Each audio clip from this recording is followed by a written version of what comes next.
cause I knew I wanted to do a female anthem with Beyonce.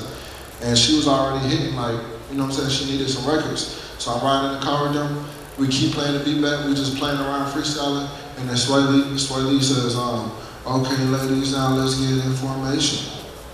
Okay ladies, now I'm like, bro, that's hard. But we looking at it like get information, like, man, get information on the dudes that you fucking with, and get information, like, get in line. You know what I'm saying?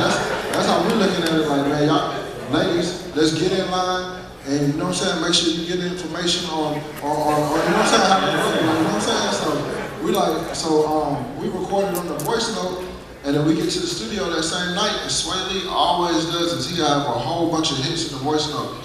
And then we get to the studio and he don't want to record none of them. So we get to the studio, I play another beat, we do Drinks on Us, and you know what I'm saying? So I got it full of goods. So I'm like, bro, look, we gotta do this voice note. I'm telling you, bro, it's gonna be a hit. He was like, what you talking about? I was like, man, that formation. He was like, all right, pull it up. You know what I'm saying? I pulled the beat up. He started going in, and Jim walked in the studio. He's like, oh yeah, y'all about to lay that down? Jim goes and lay a verse on there, and Jim like, man, if she fuck me good, I'm gonna take her ass to Marcella. If she fuck me good, I'm gonna take her ass to Marcella. You know what I'm saying? That's how he come in his verse. And then I sent it to Beyonce, and I'm like, man, boom, I hope she like it. But I sent like 5 ideas. So then randomly, I go to a Clippers verse, Cavaliers game, something like that.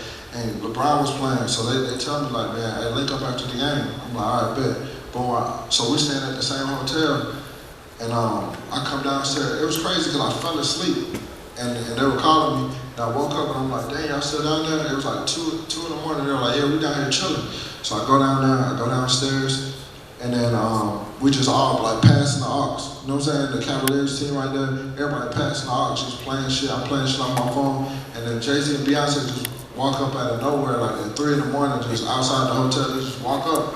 What the hell, you know what I'm saying? So, when we right here, you know what I'm saying, we all playing stuff, and then we have like deep conversation on music, deep conversation on hip hop and everything. So me and Hov start chopping it up, and he's showing me like the whole title move, you know what I'm saying, before he even makes it.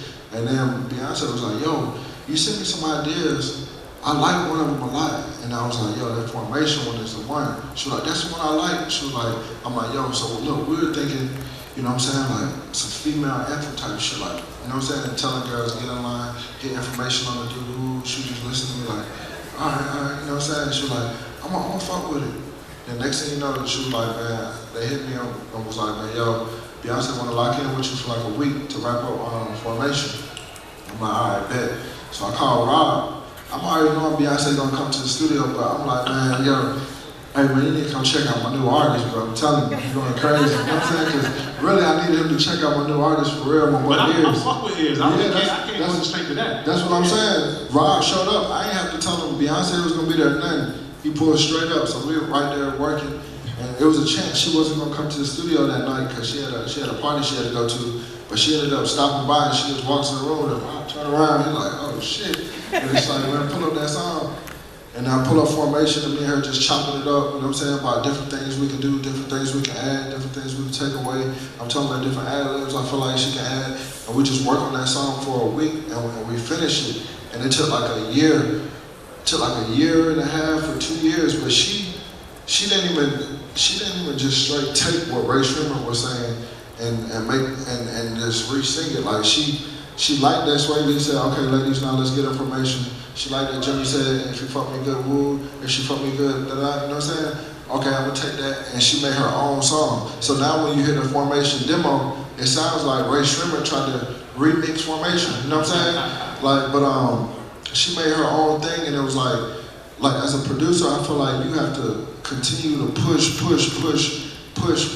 what I'm saying? Just to move that needle, you know what I'm saying? And then when you get that first opportunity, whenever it's whether it's R&B, hip hop, pop, you know what I'm saying, your first placement, whatever, just make sure you push that needle, make sure you come up with a unique sound, make sure you over mix your songs, make sure you know what I'm saying, make sure you stack that project up, stack that song up. I call it a project because every song is a project to me, but it's like, you know what I'm saying, stack that song up because You know what I'm saying? Like it's art. You know what I'm saying? It's all about the layers and whatnot.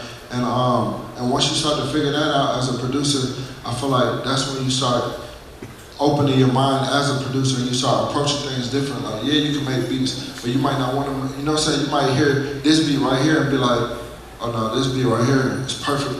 If I go and get this writer, you know what I'm saying? Take this song and give it to this artist, and then, oh, okay, I hear what the artist did. Yo, I think you need to add some ad-libs. I think we need to speed the tempo up a little bit. I think we need to put this feature on there. I think we need to put some melody right here. Let's pause the beat right there, and boom, that's when you start producing a record. Now you're tapping into like, oh, okay, this is gonna be a hit. Now you can just point it out. Like with Trouble, when he did the song with Come Through with The Weeknd, he was just doing a hard song, talking about Come Through. He was just on some straight, you know what I'm saying?